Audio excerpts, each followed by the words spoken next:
direction nos studios à Jérusalem avec notre correspondant Daniel Haïk. Daniel, bonjour. Et nous commençons ce journal, Daniel, par les répercussions après le vote de dissolution de la Knesset et aussi par un sondage publié en perspective des prochaines élections.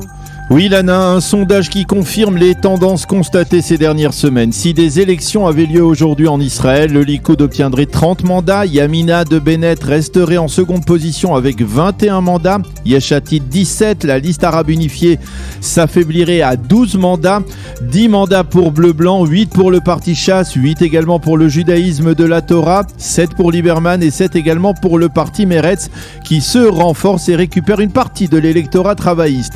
Dans l'hypothèse où Bennett et Yamina demeureraient après les élections dans le bloc de droite orthodoxe, celui-ci obtiendrait une confortable majorité de 67 députés sans Avigdor Lieberman. L'état-major de lutte antiterroriste met en garde, il existe de sérieux risques d'attentats contre des cibles israéliennes ou juives à travers le monde. Des attentats fomentés par l'Iran ou par ses alliés en riposte à l'élimination de Mohsen Farizadeh vendredi dernier près de Téhéran. Le chef de la diplomatie iranienne, Jawad Zarif, n'a pas l'intention de renégocier l'accord de Vienne de 2015 sur le nucléaire. Zarif, qui sent qu'il a le vent en poupe, a déclaré que les États-Unis avaient violé l'accord sous l'administration Trump et que cette administration était une administration voyou. De son côté, le président américain élu, Joe Biden, a déclaré que si les Iraniens respectaient l'accord, son administration pourrait le revalider. Biden a toutefois précisé qu'il n'a pas encore pris de décision définitive à ce sujet.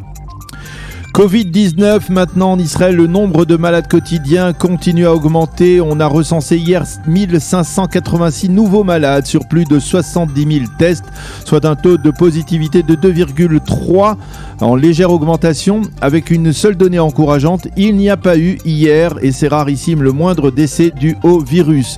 L'augmentation du nombre de malades préoccupe les autorités sanitaires, en particulier parce qu'elle intervient à l'approche de la rentrée pour les petites classes du secondaire et alors que l'on continue d'envisager la réouverture des centres commerciaux. Si cette tendance se poursuit, Israël ira vers un troisième confinement, affirment les experts. Et c'est dans ce contexte que plusieurs milliers d'orthodoxes ont participé hier après-midi aux obsèques du Rav Aaron Hadash, l'un des leaders spirituels de la grande yeshiva de Mir. Cette yeshiva est située dans le quartier de Mea Shearim à Jérusalem. Elle compte plus de 5000 élèves qui, pour la plupart, ont donc accompagné leur rabbin vers sa dernière demeure au cimetière de Givat Shaul.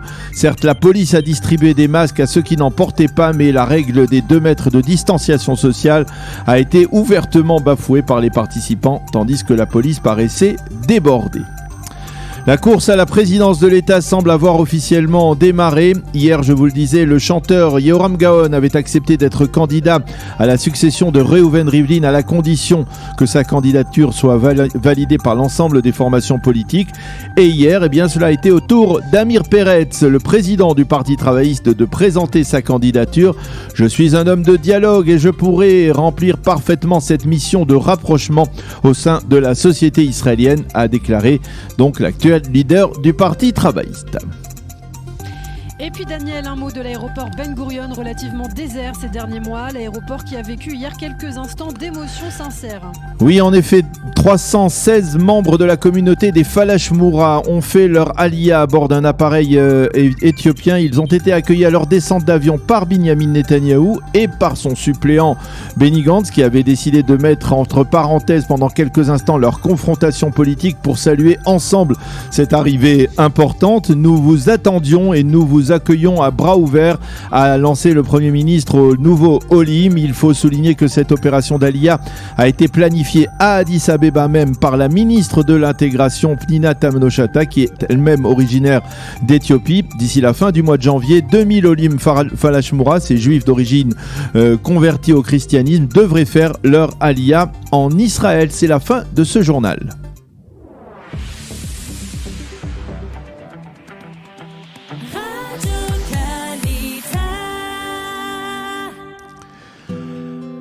La météo pour terminer, dans le cadre de ce premier journal d'information sur Studio Kalita, le temps sera partiellement nuageux, mais ensuite ensoleillé. Il fera aujourd'hui 19 degrés à Jérusalem, 22 à Tel Aviv et 26 degrés à Eilat.